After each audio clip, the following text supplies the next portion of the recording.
안녕하세요. 2022년 첫 연세대학교 대학교의 공개 강좌에 참여해 주심에 큰 감사드립니다.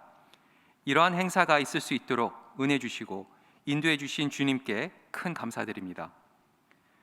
오늘은 특별한 분을 모시고 강연회를 하도록 하겠습니다. 오늘 모신 허경진 연세대학교 국어국문학과 명예교수님께서는 피난 시절 목포에서 정명여고 선교사 집에서 태어나셨습니다. 그리고 고등학교 때부터 대학에 이르기까지 시를 쓰셨으며 1974년도에 요나서 작품으로 연세문학상을 받으셨습니다. 대학원 시절 도서관 고서실에서 여러 한시 문집을 공부하시고 독자적으로 이 각종 분석하는 방법을 터득하시고 일반인들에게 이러한 한시 한문학에 대한 것을 더 쉽게 이해할 수 있도록 하는 그러한 연구 활동에 한문학으로 전공을 바꾸셨습니다. 이때부터 한시 번역에 힘쓰셨고 한국의 한시 100권을 출판하셨습니다. 지금도 연민학회 이사장님을 맡고 계시고요. 한국연구재단의 선교사 편지 데이터베이스 과제를 수행하고 계십니다. 정말 우리나라의 정말 대단한 분이시고 또한 선교 활동과 여러 가지 문학 활동에 우리나라의 대표 되시는 분이십니다. 그러면은 허경진 교수님을 모시도록 하겠습니다.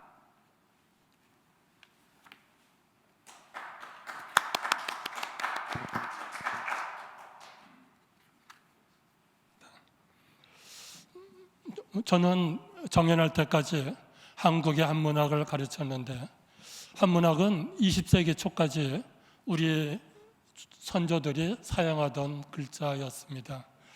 제가 정년할 때쯤에 이제 궁금한 게 생겼습니다. 20세기 초까지 한문을 쓰고 한국식 집에서 살고 한국식 옷을 입고 한국식 음식을 먹고 살았는데 언제부터 우리 사회가 지금처럼 달라졌나 하는 것입니다. 이것은 저의 전공과도 관계가 있지만 전공에서는 아무도 거기에 대한 연구가 없었습니다. 그래서 제가 5천년 역사에서 가장 크게 바뀐 시기가 언젠가 하는 문제를 정연할 즈음에 본격적으로 연구하기 시작했습니다.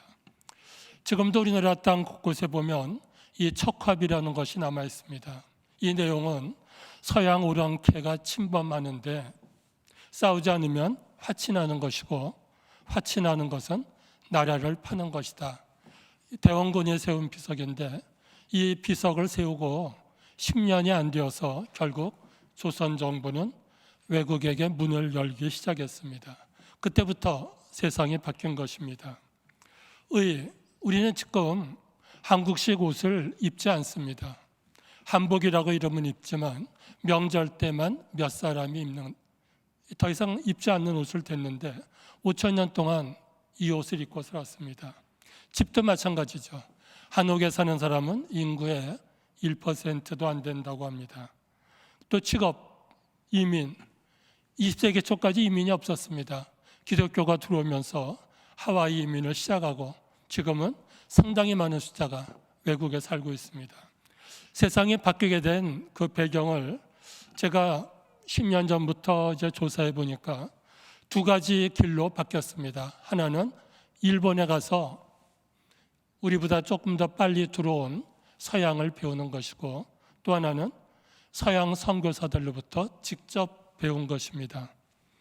그때 일본에 사신을 보낸 것은 미국이나 유럽까지 갈 수 없기 때문에 너무 멀고 또 영어도 못했기 때문에 가까운 일본에 가서 일본의 선진 문화를 배운 것입니다.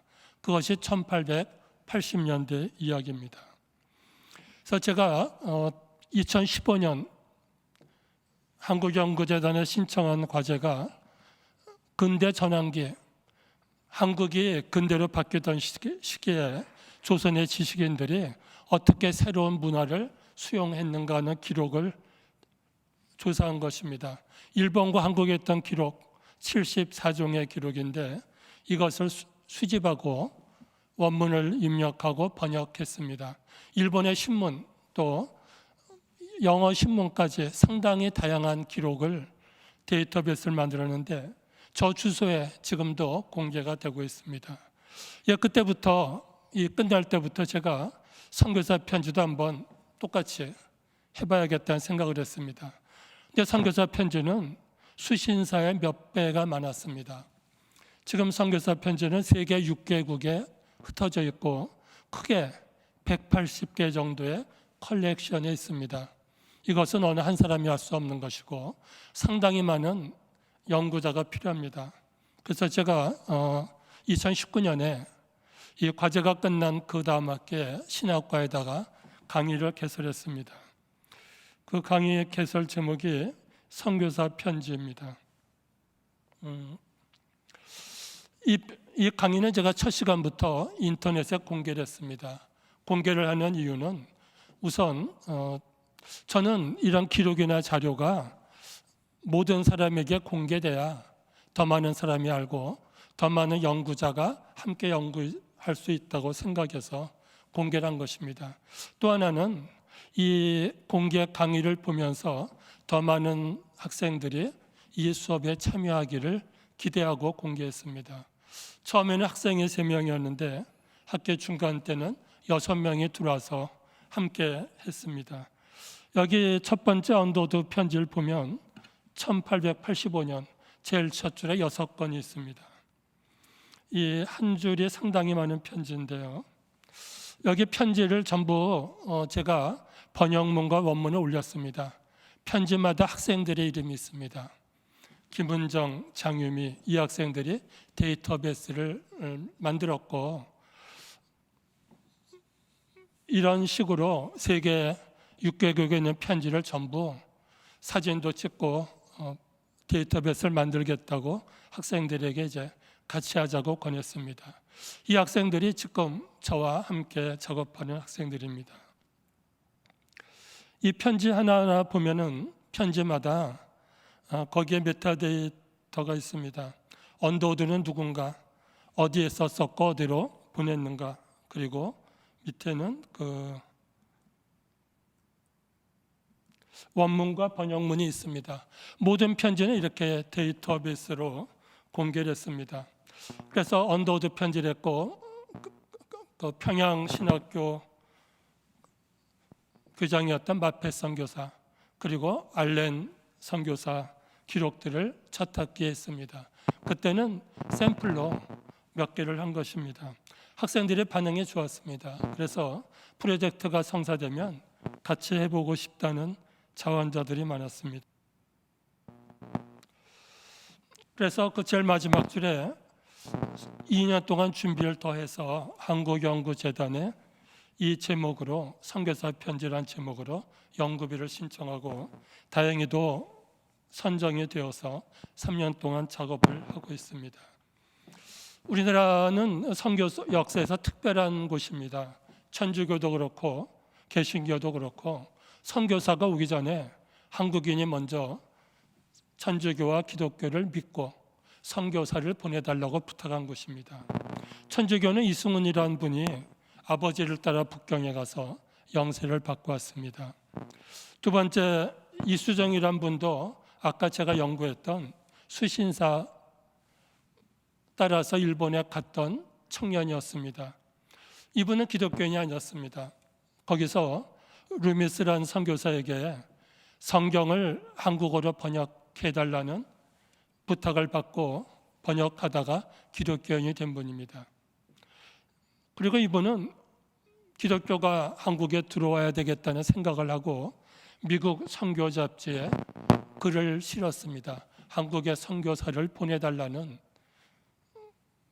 글을 실었고 이 글을 본 언더우드가 선교지를 한국으로 선택하게 된 것입니다. 한국인은 특별하게 선교사가 오기 전에 만주, 중국과 일본에 가서 성경을 번역하기 시작했습니다. 만주에는 스코틀랜드, 영국 선교사들이 와서 성경을 함께 번역할 사람을 찾고 있었습니다. 그때 의주에 살았던 장사꾼들이 만주에 들어갔고 이분들이 한국어를 가르치다가 성경을 번역하기 시작했습니다. 이수정은 아까 제가 말한 것처럼 수신사를 따라 일본에 갔다가 성경을 번역하기 시작했습니다. 선교사가 오기 전에 외국에 나가서 한국인들의 성경을 번역한 것입니다. 이 지도는 중국과 한국의 국경을 보여주고 있습니다. 예전에 중국과 한국의 국경은 압록강이 아니고 압록강에서 훨씬 북쪽으로 가 있는 그 울타리입니다. 여기 지도에 보이는 울타리가, 이 책이라는 것은 울타리예요. 울타리의 가운데 문이 있습니다. 책문은 중국으로 들어갈 수 있는 길입니다. 영국의 스코틀랜드의 선교사들은 이 책문까지 와서 한국 사람 만나기를 기다렸습니다. 또 의주의 장사꾼들은 그 밑에 압록강이 보이죠. 압록강에서 책문까지 가서 중국의 장사꾼들과 만났습니다. 거기서 로스 선교사가 이응찬이라고 하는 장사꾼을 만나서 월급을 주고 한국어를 배웠습니다. 그리고 성경을 번역하기 시작한 것입니다.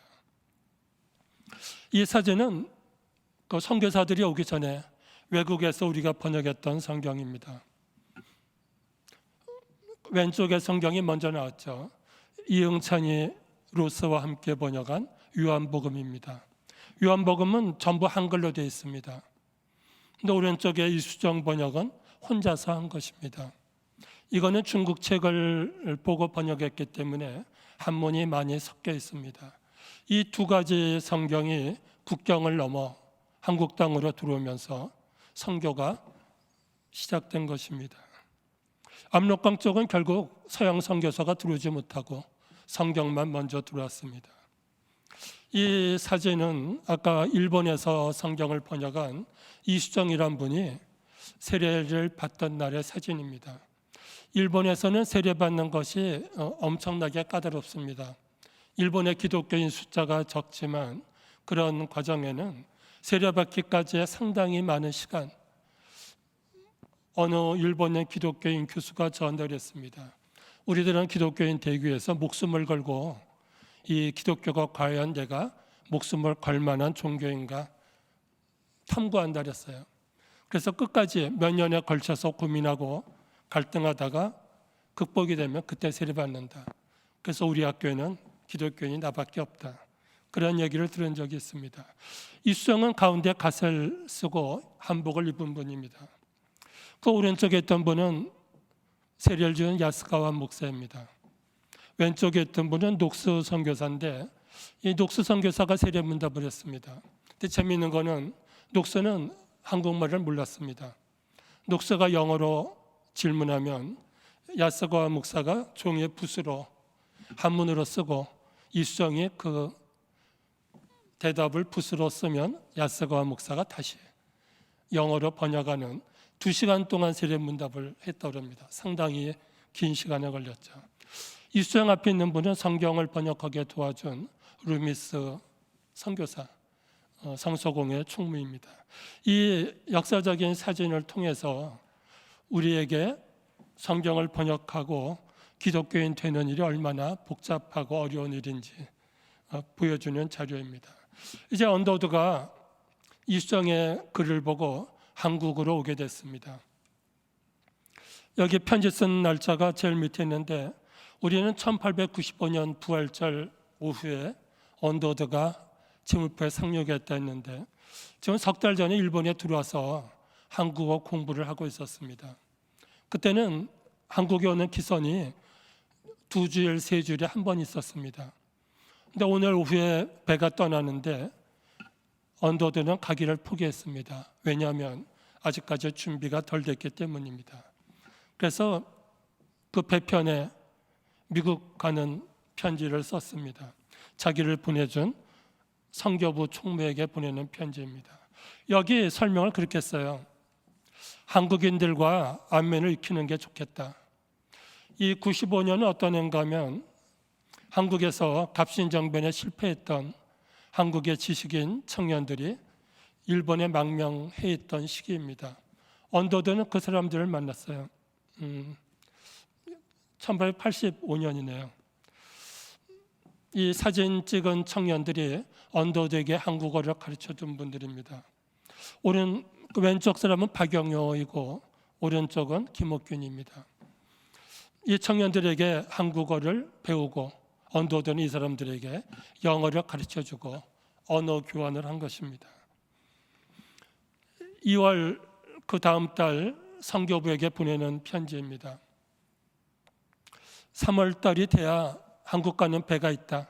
그때까지 나는 계속 한국인들에게 한국어를 배우고 있다. 근데 한국어 배우는 책이 별로 없어.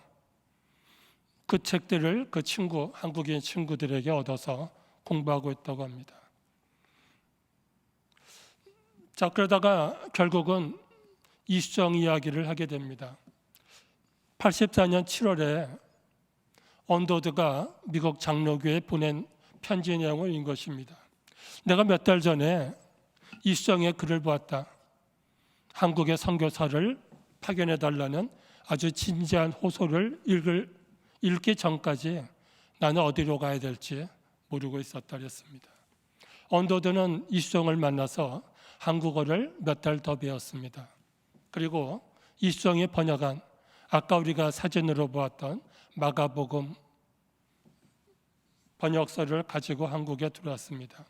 선교사가 입국하기 전에 그 나라 사람이 그 나라 글자로 성경을 번역한 첫 번째 사례라고 들었습니다.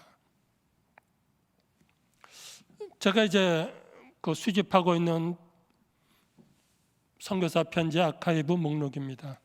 그 제일 왼쪽에 보면 1, 2, 3, 4가 있는데 이 숫자는 그 아카이브 일련 번호고 두 번째는 그 도서관들입니다. 세 번째 줄은 컬렉션. 하나 아카이브에도 몇 개 컬렉션이 있을 수 있습니다. 그리고 마지막 줄은 그 아카이브에 있는 선교사 이름, 그분들이 활동했던 그 기관들입니다. 12번까지는 주로 병원과 교육기관입니다. 하나만 예를 들겠습니다. 26번 보면 그 감리교 아카이브인데 이 아카이브에는 10개가 넘는 컬렉션이 있습니다. 그 오른쪽을 보면 분홍색 보면 평양부터 공주, 원산, 해주, 송도의 개성이죠. 그 동대문, 또 인천, 원주 거의 전국에 걸친 병원에 파견됐던 선교사들의 편지가 이 한 군데에 있습니다. 한 군데만 하더라도 편지를 복사하고 원문을 입력하고 번역하는 작업이 1년 넘게 걸리는 아주 큰 아카이브들입니다. 꼭 캐나다라는 나라 하나만 예를 들겠습니다. 우리가 지금은 캐나다가 세계 7대국 중에 하나입니다. 근데 이때 선교사 올 때는 인구가 500만 명 정도의 조그만 나라입니다.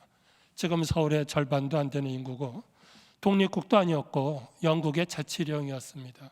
그런데 그곳에 있는 선교사들이 한국에 와서 선교했던 그 내용들이 이 편지에 있습니다. 오른쪽 첫 줄에 보면 분홍색이 스콧 선교사가 은진에 있었습니다. 은진은 윤동주가 다녔던 그 용정에 있던 중학교입니다.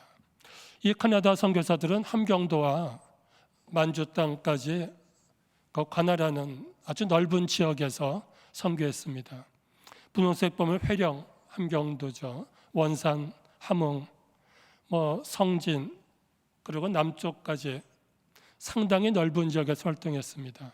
우리 교회 작년에 소천하신 김목라 장로님도 이 지역에서 케이트 쿠퍼 선교사를 만나서 성경학교를 다니셨고 작년에 우리 교회 그 잡지에 그 인터뷰한 기사를 보니까 거기에 썼습니다.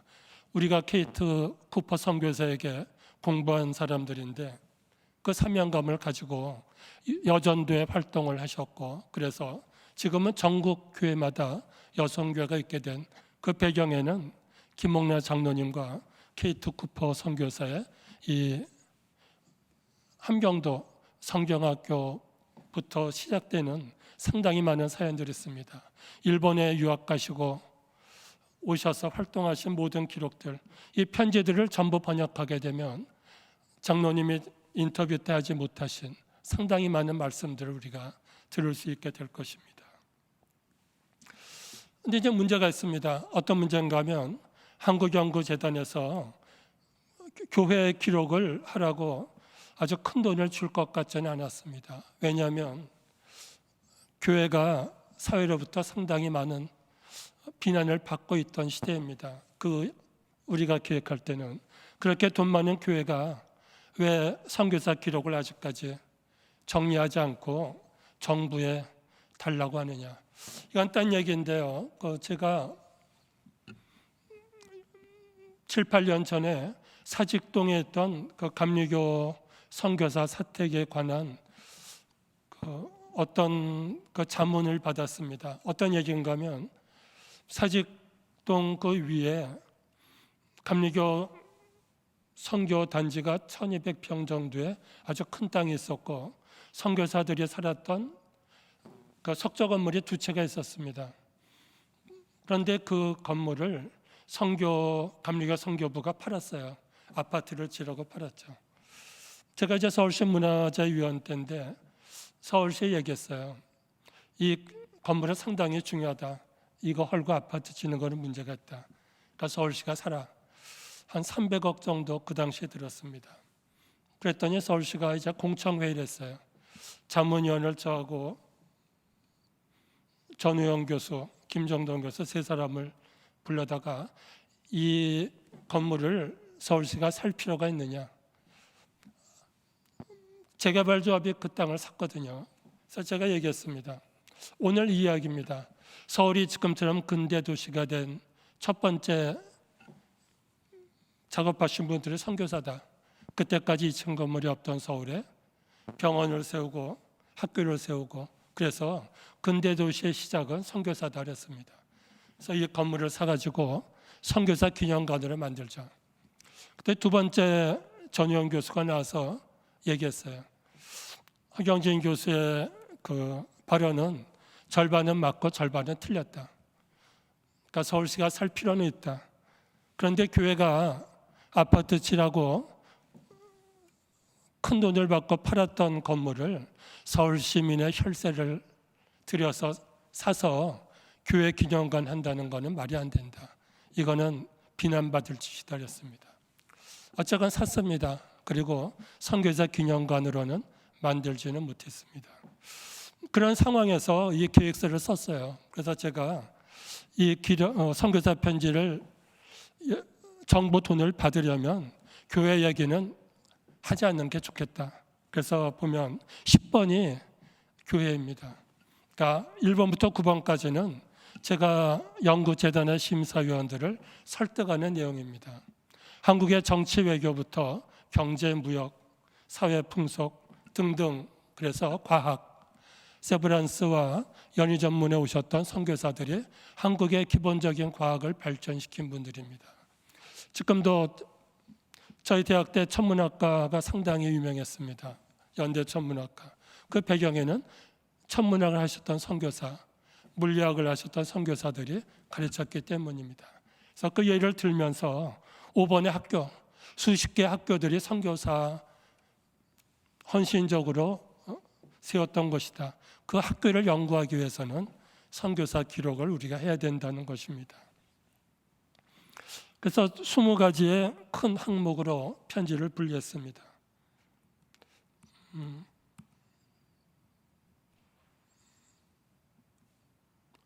그 다음에는 하나씩 예를 들었습니다. 다 소개하지 않겠습니다.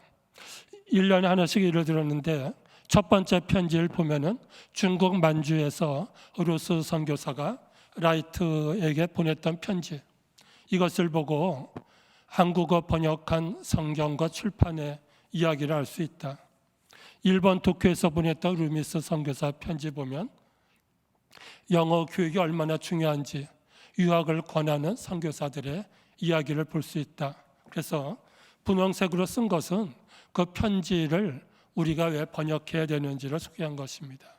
거기서 미국인이 보았던 기생, 의학교육, 그리고 화폐, 또 외과 수술 등등, 또 동학혁명, 청일전쟁까지 마지막에는 명성황후가 시해당한 의미사병까지 신문이 없던 시대, 선교사들의 기록밖에 없던, 그래서 우리가 이런 기록을 연구하지 않으면 근대사에 감추어진 장면을 알 수가 없다고 설명했습니다. 결국 그때 심사했던 분들이 현장에서 전부 다 아주 흔쾌하게 평가하시는 모습을 보고 돌아왔습니다. 1차년도 아카이브는 4개입니다. 언더우드, 모펫, 켄터키, 인돈입니다. 여기서 언더우드와 모펫은 그 전에 기록이 많았습니다. 번역이 많았는데 켄터키에 있었던 남장로교 편지, 그리고 4번째 한남대학의 인도낙수론 편지는 번역이 거의 안 됐습니다.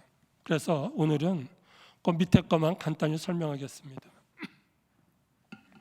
그 켄터키 역사 앞에 있던 편지는 정킨, 불, 알렉산더, 놀란 선교사의 편지들입니다. 거의 다 끝났습니다. 인도낙수론 편지는 유진벨, 루티벨 부부의 편지 250통이 저희가 받았고, 그 린튼, 샬럿의 아들과 딸이죠. 그리고 정킨 여고 교장이었던 랭킨 편지까지 번역을 했습니다. 이 가운데 상당수는 자원봉사, 저 연구비가 적기 때문에 저희 생각에 공감하는 분들이 자원해서 번역을 해주셨습니다. 여기 유진벨 아까 편지를 부부와 아들, 딸 제가 소개했는데, 이 가게도 보면 첫 번째 배유지 선교사 부부, 그리고 따님과 사위 4분의 편지를 번역했습니다. 지금 4대까지 한국에서 선교하고 계시고, 여기 제일 아랫줄에 막내 아드님이 오늘 우리 강연을 도와주시러 이 자리에 오셨습니다. 편지 다 소개할 수가 없어서 간단히 몇 개만 샘플을 드리겠습니다. 그루티벨 선교사가 아들을 키우다 보니까 그 아이들이 영어보다 한국어를 먼저 배웠다는 것입니다. 어부바라고 유머가 하는 말이 무엇인지 모르면서, 그리고 이 아이는 어머니는 영어로 물어보는데 아이는 한국말을 더 잘해요. 모른 척하고 대답은 한국어로 했다. 이게 2살 때 이야기입니다.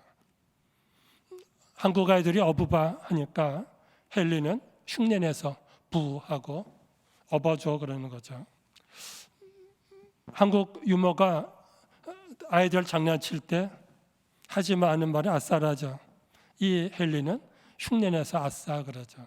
이 편지들을 쭉 보면서 유진벨 자녀들이, 또 지금 인유한 선교사님이 한국 사람처럼 유창하게 한국말로 설교하고 활동하는 배경에는 어린 아기 때부터 한국어를 먼저 배웠던 그런 생활이 있었기 때문에 가능하다는 것도 알게 됐습니다. 이 루티벨 편지 보면 성경을 번역하는 이야기들이 나옵니다. 처음에 성경은 중국어로 번역이 되어 있었습니다. 중국어 번역한 책을 가져오면 둘째 줄에는 선교사는 자기를 한국어 가르치는 선생에게 이거를 한국말로 번역해달라. 더 재미있는 거는 평범한 백성들의 언어라고 했습니다. 이거는 지식인들이 쓰는 한문투가 아니라 공부하지 못한 일반인들이 볼 수 있는 쉬운 말, 그걸로 번역하는 것입니다. 그래서 루티벨이 자기 동생에게 쉽게 설명했어요. 우리 선교사들이 한국에서 하는 일은 영국에서 위클리프가 라틴어 성경을 앵글로색슨으로 번역하는 것과 똑같다. 한국어는 앵글로색슨어예요, 그죠? 한문은 라틴어죠.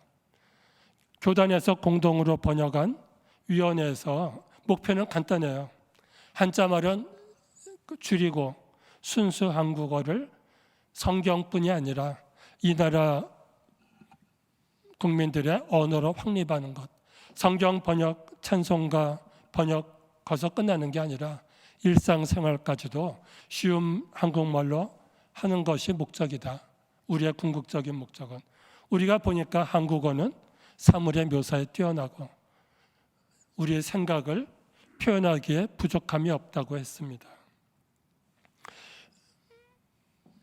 그 사위되는 린턴 선교사 편지를 몇 개 소개하겠습니다.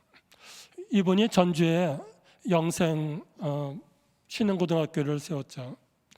27년도 편지입니다.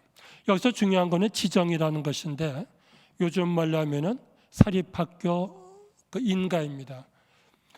총독부에서는 기독교 학교들을 없애기 위해서 상당히 까다로운 조건을 걸었습니다. 요즘 말로 하면 대학교 평가 기준 같은 것인데 그런 기준을 통과해야만 상급학교 갈 수 있는 자격을 주는 것입니다. 근데 공립학교는 다 대학교 갈 수 있죠. 한국에는 대학이 하나밖에 없었습니다. 그리고 일본에 유학 가려고 해도 어느 학교에 낳느냐가 문제가 돼요. 그래서 까다로운 기준을 통과하지 못하고 상당히 많은 학교가 문을 닫았습니다. 이 린턴 선교사의 편지는 미국 선교부에 계속 호소하는 것입니다.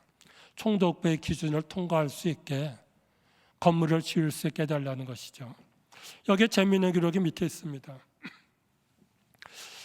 우리 학교 보면 초등학교는 학생들이 가득 찬다. 왜냐하면 공립학교 정원이 적었어요. 적으니까 사립학교, 기독교 학교라도 우선 갑니다. 그런데 문제는 중학교 가게 되면 공립학교가 좋아요. 거기 입학시험을 보죠. 근데 시험 보면 누가 붙는가 하면 기독교인들이 대부분 붙었어요. 이 린턴 편지입니다. 거기 설명이 있죠. 기독교인들이 더 빨리 깨었고 교육열이 높다. 일반 세상 일에 적응한다. 그 불신자들보다. 그래서 입학시험 보면 공립학교 학생들은 기독교인이 더 많아. 근데 거꾸로 우리 미션 스쿨에는 기독교인이 그만큼 줄어든 것입니다. 그래서 우리 학교 상급반에 보면 공립학교 입학하지 못하는 기독교인과 그리고 비기독교인들만 있다. 참 걱정스럽다는 것입니다. 그래서 우리 학교도 빨리 인가를 받아야겠다는 것이죠. 5만 불을 빨리 확보해달라는 호소하는 편지입니다. 그런데 10년 뒤에 상황이 바뀌었습니다. 이제 미션 스쿨에서 교육을 못하게 된 것입니다. 셋째 줄에 세속교육에서 선교부가 철수했다고 합니다. 여기는 그 신사참배 문제도 있습니다. 여기 그 린턴 선교사의 표현은 상당히 중요합니다. 아주 강하게 표현했어요. 지금 우리 학교 건물들이 비어있는 까닭은 이 건물들이 하나님을 섬기는 것을 가르치기 위해 세웠기 때문입니다. 그런데 이제부터는 신사참배하고 귀신을 섬기라고 하니까 우리는 학생을 받지 않겠다는 것입니다. 신사참배 가르치는 것은 그들에게 우리 학생들에게 매춘을 시키는 것이다. 그럴 수는 없다. 이건 아주 강하게 신사참배 교육을 거부한 것입니다. 그러면 이제 건물이 비었어요. 근데 린턴은 아주 원대한 꿈을 꿨습니다. 그 다음 줄에 이 교실은 성경학교로 쓰겠다. 그래서 여기서 성경학교는 정부가 개입할 수 없죠. 그거는 인가받을 필요가 없습니다. 여기서 가르쳐서 전국에 선교하겠다는 꿈을 가진 것입니다. 그런데 2년 뒤에 결국은 추방을 당했습니다. 추방 직전의 마지막 편지입니다. 내가 어느 교회 초청을 받고 들어가 보니까 설교하러 갔죠. 그런데 일본 경찰이 모자를 쓰고 담배를 피면서 한가운데 앉아 있었다. 그리고 교인들과 내가 말을 못하게 방해한 것입니다. 경찰을 화를 내며 나에게 말하지 말고 나가라고. 더 걱정되는 것은 내가 말을 하면 말했던 기독교인들이 잡혀갈 것을 미리 알고 있었어요. 말할 수가 없죠. 그 다음 말입니다. 오늘 미국과 일본 사이에 조약이 종료된다. 외교가 끊어진 것입니다. 그리고 그 이후에 한국 땅에 남아있는 선교사들은 포로나 똑같습니다. 그래서 제일 마지막 단락 보면은 우리는 거의 죄수에 가깝다. 이제부터는 배급하는 것만 먹고 버티는 것입니다. 여기서 린튼 선교사는 상당히 중요한 이야기를 하고 있습니다. 나는 일본 제국이 붕괴되는 것을 보고 싶지 않다. 이건 뜻밖이죠. 그 이유는 그 다음에 썼습니다. 일본이 지금 붕괴되면 결국은 공산주의자들이 동양으로 한국 땅에 들어온다는 것입니다. 5년 뒤에 결국 그렇게 됐죠. 일본이 붕괴되면서 그 소련군이 38선까지 진주했습니다. 린튼은 그걸 알았어요. 그렇게 될 거라는 것을. 정치가 보다 더 빠르게 본 것입니다. 그래서 린튼의 기도는 일본이 망하는 게 아니라 하나님께서 일본이 정신을 차리게 하는 것, 대동아 공약이라는 그런 이상을 포기하게 하는 것이 나의 꿈이다. 요즘 말로 하면 연착륙 하는 것이 린튼의 꿈이었지만 결국 선교사들은 추방되고 일본은 항복하게 됩니다. 이 사진은 그 전주 린튼이 활동하던 그 사진입니다. 전주 예수병원 그리고 선교사의 집들입니다. 여기 정킨 선교사 최근에 제가 편지를 전부 교율하면서 정킨의 마지막 편지를 친구 선교사 통해서 보게 됐습니다. 정킨이 과로했어요. 군산에서 과로하게 되니까 너무 병에 들게 되니까 군산의 선교사들이 회의를 해서 전주를 보냈어요. 군산은 배를 타고 섬을 다니기 때문에 훨씬 힘들었습니다. 전주에 가서 결국은 세상을 떠났습니다. 그 장례식에 참석했던 니스벳 선교사의 회상입니다.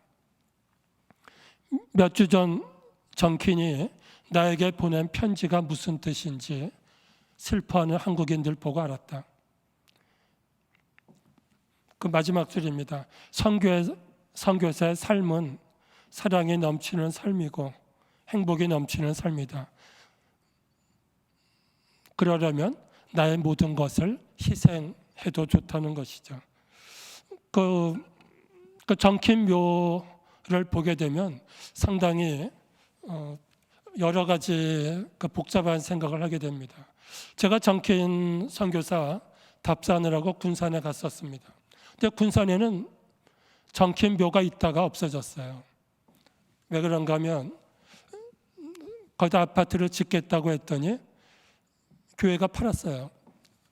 팔고 더 중요한 거는 정킨 묘가 그냥 파헤쳐져 가지고 이장도 할 수 없게 됐습니다. 나중에 비석만 전주 예수병원 쪽으로 가져갔어요. 지금 그 예수병원 정킨 무덤 속에는 정킨의 유해는 없습니다. 아파트 짓다가 그냥 파헤쳐 버렸죠. 아까 제가 사직동 선교사 주택 얘기했지만 똑같은 일이 군산에서 있었던 것입니다. 이 예수병원 정킨 무덤 앞에 보면 돌멩이가 조그만 돌이 3개 있습니다. 이 조그만 돌들은 정킨보다 앞서서 죽었던 정킨의 아들입니다. 정킨 선교사 편지 번역할 때 보면 몇 장 건너가면 또 한 아이가 죽고 또 몇 편지 건너가면 또 아이가 죽습니다. 한 살 마지막 아이는 2살에 세상을 떠났습니다. 그리고 그 뒤에 정킨 자신의 무덤까지. 근데 그 옆에 그 랭킨 선교사 무덤이 있습니다. 랭킨 선교사 편지도 저희가 지금 번역이 끝나서 책을 만들게 되는데 그 편지, 랭킨 편지 끝까지 보니까 마지막에 랭킨을 기억하는 친구들이 랭킨의 부모에게 보낸 편지가 있습니다. 그 편지에 이런 내용이 있어요. 이 비석 보면 밑에 한국어가 쓰여져 있습니다. 한국어를 쓴 분이 아까 린튼 선교사예요. 영어도 썼고 한국어로 썼는데 이 친구 선교사들의 편지 한번 보죠. 그 부모님에게 쓴 편지입니다. 그 따님은 니스벳 부인 편지예요. 랭킨 선교사는 제가 본 가장 아름다운 주일날 태양이 떠오를 때 우리 곁을 떠났다. 나는 그때 따님 넬시죠. 애칭입니다. 넬시에게 하얀 드레스를 입혔다. 원래 그 드레스는 랭킨이 윌슨 선교사 결혼식 때 들러리가 되어서 입으려고 만들었던 것이죠. 그런데 들러리 되기 전에 본인이 세상을 떠나서 결국 수의로 입게 된 것입니다. 그런데 이게 수의가 아니기 때문에 신부 들러리 옷이기 때문에 목과 어깨가 드러나는 아주 예쁜 옷입니다. 이 친구는 넬시가 평소에 하던 머리 스타일대로 빗겨주고 머리카락 한 올을 잘랐다. 이거를 부모님께 보내드리겠다는 약속입니다. 그 밑에는 랭킨을 수술했던, 맹장 수술했던 의사의 편지입니다. 부모에게 보냈어요. 이제 장례식까지 의사가 다 한 것입니다. 랭킨의 비석에 글자를 새기는데 $7 50센트가 들었다. 근데 린튼 선교사가 글자를 새겼다. 쓰고 보니까 부모가 오해할까 봐 한 줄 더 썼어요. 린튼은 글자만 썼고 그 칼로 새기는 중국인에게 $7 50센트를 지불했다. 혹시라도 부모님이 린튼이 $7 받았는가 걱정할까 봐 구분해서 쓴 것입니다. 그런 장례식 뒤에 상당히 자세한 사연까지도 편지를 보냈습니다. 우리가 선교사 편지들을 데이터베이스 만들게 되면 선교사들의 활동은 물론이고 도와준 주변의 친구들 이야기까지도 알 수 있게 됩니다. 2000년도 보면 헐버트 편지를 우리가 번역할 계획으로 했습니다. 이 헐버트란 분은 지금의 이 사진은 경기고등학교 전신입니다. 학생들이 다 갓쓴 20대 청년들이죠. 그리고 양복 입은 분이 헐버트 선교사입니다. 이분은 세계 역사 지리를 가르쳤어요. 그래서 한국에서 첫 번째 나온 세계 지리책은 헐버트 선교사가 한국어로 쓴, 한국을 잘했죠, 책이고 세계 지도도 여기서 보여줍니다. 이 지도를 통해서 한국이 얼마나 작은 나라인가, 세상은 얼마나 큰가 하는 것을 학생들이 공부하게 됩니다. 근데 저희가 계획을 세우고 편지를 다 수집했는데 우리가 수집 계획서 쓸 때 몰랐던 편지들이 계속 발견이 됐습니다. 그러니까 이 편지를 우리가 번역할 수 있는 예산은 없는 것들입니다. 이 편지는 우리 연구원이 헐버트 선교사의 학교 그 다트머스 대학 도서관에 가서 사진 찍어 온 것입니다. 거기 도서관 이름이 나오고 이 도서관은 거기 사진에 보이지만 1928이라고 새겨져 있습니다. 그때 세운 도서관이고 헐버트는 추방당했어요. 헤이거 밀사 사건 때 밀사들을 도와주다가 한국 땅에 들어오지 못했습니다. 그래서 모교 도서관에다가 한국을 알리는 편지들을 계속 보낸 것입니다. 이 편지들을 가져왔는데 헐버트 박사는 한국인보다 더 한국을 사랑한 분입니다. 이분을 가장 잘 알고 있던 분이 이승만 박사입니다. 대통령이 돼서 초청을 했어요. 독립된 한국 기념식에 와달라. 이분의 비석 보면 그 옆에 그렇게 되어 있습니다. 나는 웨스터민터 성당에 묻히는 것보다 한국 땅에 묻히는 것이 더 영광스럽다. 근데 이승만 박사가 대통령이 돼서 초청을 했더니 한국 땅에 왔죠. 기념식에 왔는데 결국은 기념식 보지 못하고 오자마자 세상을 떠났습니다. 그래서 이 묘가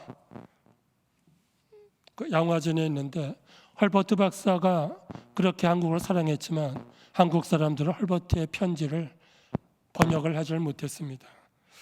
그래서 오늘 이런 강연들을 하는 이유 중에 하나는 우리가 다 할 수 없는 편지들을 도와줄 분들이 어디인가 있지 않을까 하는 생각에서 소개하는 것입니다. 이 편지는 우리 교회에 나오시는 그 킨슬러 선교사, 신영순 선교사의 시아버님 되는 킨슬러 선교사의 편지입니다. 이분은 평양신학교 교수하면서 성경구락부를 설치해서 수많은 고아들을 가르쳤습니다. 한국 전쟁 때 피난와서 피난민들이 다닐 학교가 없을 때 전국의 성경구락부를 세운 분이 또 이분입니다. 그래서 그때는 전국 교회마다 성경구락부가 있었고, 사실은 저도 유치원을 성경구락부에서 공부를 하고 국민학교에 들어갔습니다. 이분들의 편지가 최근에 많이 수집했는데 역시 우리 번역회에게는 없습니다. 그래서 킨슬러에게 은혜를 받았던 어떤 분들 또는 킨슬러 사랑을 받았던 분들이 킨슬러 편지를 번역하는 데 도움을 주지 않을까 생각해서 소개하게 됐습니다. 제가 오늘 정해진 시간에 다 소개할 수 없어서 몇 개만 샘플로 들었습니다. 오늘 토론 시간에 또는 다른 기회에 질문이 있으면 더 설명드리겠습니다. 예, 고맙습니다.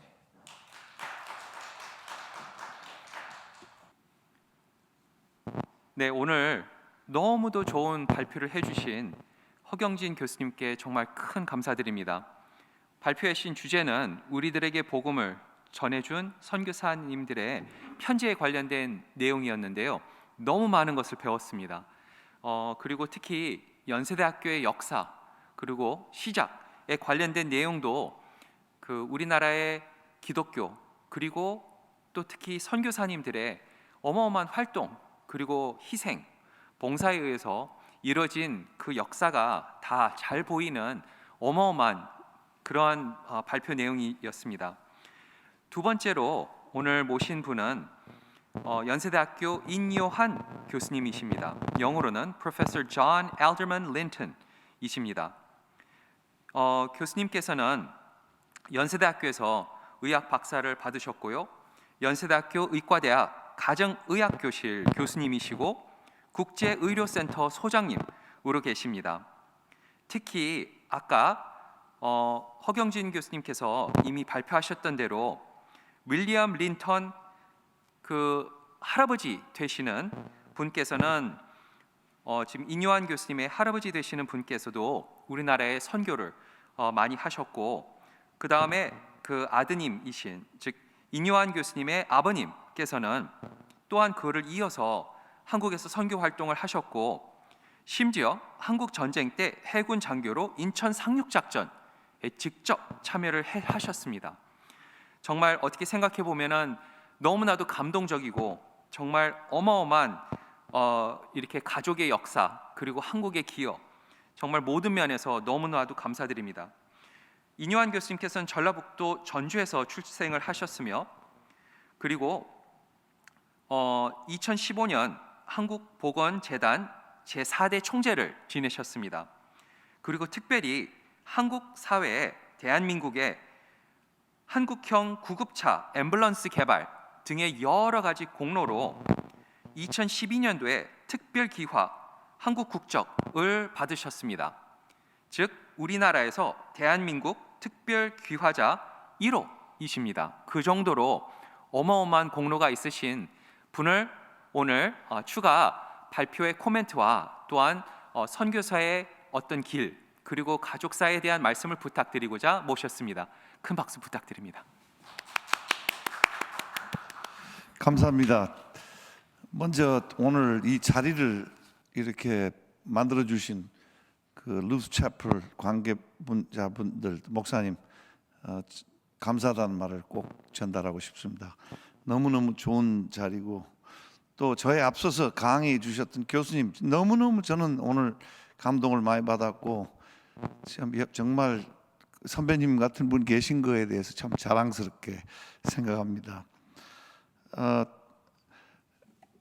저 자신은 이제 족보를 좀 정리하자면 짤막하게 1895년에 선교사로 오셨던 유진벨 배유지, 한국말로 선교사님이 2년 동안 언어 습득을 하고 남장로교 선교사입니다. 남장로교는 한 10년 늦게 들어왔죠, 북장로교보다. 그래서 1892년에 선발대가 오고 유진벨이 1895년에 오셔서 97년에 라주, 그러니까 전라도니까 전주 라주로 가셨다가 사실 라주에서 그 좀 향교가 더 세가지고 쫓겨났습니다. 그 불미스럽게 사연은 잘 모르지만 그래서 이제 목포에서 정명 영흥학교 세우셨고 광주에 올라와서 숭일 스피아 그 다음에 이제 교회도 많이 세웠고 이제 그런 활동을 그 옆에서 이제 의료인은 아니었지만 광주 기독병원 그 세우는데도 좀 같이 참여를 했습니다. 그 이제 1912년도에 윌리엄 린턴은 이제 그 조지아 텍을 수석으로 전자공학 졸업하고 중국 사실 지원했는데 군산 전주 쪽에서 일을 하시게 됐고 마지막 업적은 그 한남대학을 세웠습니다. 전쟁 후에. 그리고 저희 아버지는 조금 전에 말씀드렸듯이 이제 인천 상륙작전 후에 그 인천에 세관장을 하셨고 사실 어머니 동생이 장진우 전투에서 싸우고 문 대통령 부모님하고 같은 배로 이 철수를 했습니다. 그래서 우리 집안은 좋은 일만 아니고 나쁜 일, 힘든 일, 특히 이제 일제 강점기 때 일을 많이 겪었습니다. 서양 사람들은 여러분 정확히 아셔야 됩니다. 뭐 대단한 사람들이 아닙니다. 이 3세기까지는 로마의 컨스탄틴이 나오기 전에는 완전 그 서양 사람, 앵글로삭슨, 켈트, 바이킹, 슬라브, 저먼 전부 다 무식한 여러분 조상들은 붓글 씻을 때 이분들은 야만인들이었습니다. barbarian. 근데 이제 기독교가 들어와서 이제 로마가 기독교화 되면서 좀 얘기가 달라지고 서양에 또 넘어가서 이제 종교 개혁을 하고 다시 선교사로 온 거죠. 출발은 정말 보잘것없다는 것을 역사 속에 우리가 꼭 기억을 해야 됩니다. 그래서 기독교가 이 야만인 저희들은 이제 스코틀랜드인데 겔트 문화도 기독교가 들어와서 로마가 정복 못했던 그 심지어 겔트들을 기독교가 정복을 했습니다. 어쨌든 기독교의 그 강력한 힘, 가난한 농부, 가난한 어부 자식이 수상이나 감투를 쓸 수 있는 문화를 심은 게 기독교 문화입니다. 오늘 제가 코멘트 빨리 드리고 싶은 거는 좀 너무 시간을 많이 지체할 것 같아서 두 가지입니다. 일제 강점기 때 선교사들의 활동이 제일 많았고 그 다음에 그게 아마 굉장히 중요한 것 같아요. 그 시기적으로 그 다음에 이제 북장로와 남장로교의 차이에 대해서 잠깐 조금 언급하고자 합니다. 우선 알렌은 이제 민영익 씨 치료하면서 바로 이제 그 고종 마지막 우리의 왕하고 고종 황제 폐하하고 이렇게 많은 개인적인 관계 때문에 절두산에서 당했던 천주교인들보다는 훨씬 더 입지가 좋게 만들어줬다고 그럴까요? 좀 편하게. 그래서 언더우드가 사실 언더우드하고 많이 다퉜습니다. 언더우드는 집회를 자꾸 열고 복음을 전파하고 알렌은 자세가 좀 낮은 자세에서 그들이 물어왔을 때 우리가 전도를 해야 된다. 뭐 이런 그래서 이제 어쨌든 한 사람은 의료를 통한 선교였고 한 사람은 이제 그 복음 전파의 주점이었습니다. 남장로교는 완전히 다릅니다.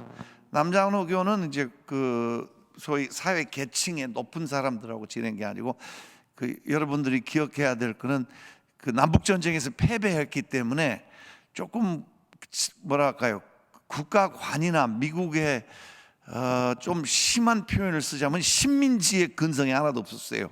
왜? 그 졌거든요 전쟁에서. 그래서 이 뭐 한국 사람을 정치적으로 우리가 가르쳐야 된다, 뭐 우리 문화를 심어야 된다 그런 생각이 특별히 많지 않았습니다.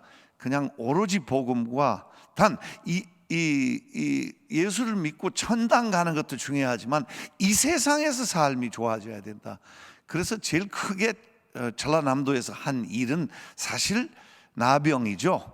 한슨 씨 병 치료에 굉장히 중심이 됐고 그게 광주 포사이트하고 오웬 얘기. 오웬이 이제 돌아가셨는데 그 죽는 과정에서 포사이트 선교사가 오다가 나병 환자를 태우고 와가지고 광주에서 죄송합니다. 지금은 한센시 병이라고 그럽니다.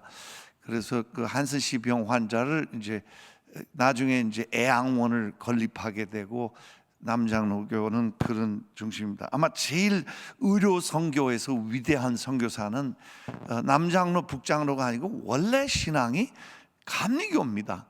그래서 에펜젤러 말고 감리교 밖에 북장로로 파송됐지만 제가 말씀드리고자 한 사람은 에이비슨입니다.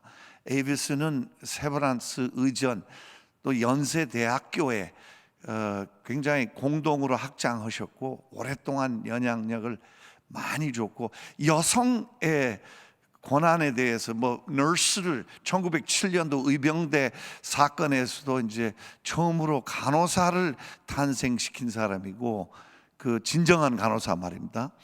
그리고 그분이 백정의 그 상투를 회복시킨 사람이에요. 그래서 그것도 여러분들 잘 알지만 단순히 기독교뿐만 아니라 그 좀 잘못된 어떤 뭐랄까요? 어떤 그동안의 그 차별을 바로잡고 또 나중에는 못 쓴 얘기지만 이승만 박사님 상투를 잘라요. 또 이승만 박사가 와서 자르라 그러니까 깜짝 놀라서 내가 왜 그걸 자르냐. 이제 회복한 사람이니까 일본 사람들이 자를 거니까 어차피 일본 사람이 이걸 자를 거니까 제일 존경한 사람이 자르면 좀 덜 아플 것 같다. 그래서 이제 영어로 표현하자면 cultural sensitivity, 그걸 잘라서 가위로 잘라서 고스에 넣어서 이거 어머니한테 가져가라. 이게 너의 몸의 한 부분이라는 걸 잘 알고 있다. 그런 그 주장을 했고 또 조선 사람은 매우 두뇌가 좋다. 이걸 계속 책에서 얘기를 해요. 같은 조건이면 조선 사람이 미국 사람, 미국 의사보다 조선 의사가 더 훌륭하다. 이런 거를 그 예를 들어가면서 해고록에 씁니다. 그래서 굉장히 그 여러 가지 한국이 이제 이 말하자면 그 뭐라고 할까요? 양반 문화에 시달리는 그 백성들이 어려움 속에 있는데도 한국은 가능성이 많다.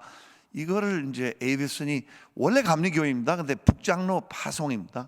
그분이 아마 한 인간으로서 한국의 문화와 긍정적인 그 여성에 대해서 또 한국 문화에 영향을 제일 많이 주지 않았냐 이렇게 생각합니다.